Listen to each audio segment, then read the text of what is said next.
চিরদিন আমার। কিন্তু না, আমি অবশ্যই তোমাকে ত্যাগ করবো। আমি আর এক মুহূর্ত তোমাকে বহন করতে পারছি না। তুমি তুমি ভীষণ ফ্যাকাশে, আলোহীন আর শীতল।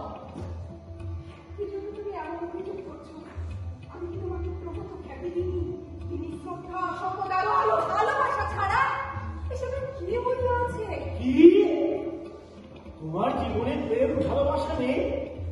তাহলে প্রতিদিন সন্ধ্যায় তোমার মঞ্চের সামনে যারা হুমড়ি খেয়ে পড়ে, তোমার উদ্দেশ্যে ফুল আর অলঙ্কার ছুঁড়ে ছুঁড়ে দেয়, তারা তো তাদের কি জন্য করে?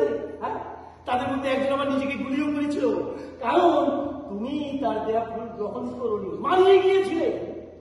বিশ্বাস করো কি, এসব কিছুই হচ্ছে ভালোবাসার বহিঃপ্রকাশ। ভালোবাসা না, সেগুলো ছিল কামনা। বাহ বাহ, তারা যখন তোমাকে চায় তাহলে কামনা, আর তুমি যখন এদের চাও তাহলে প্রেম ভালোবাসা।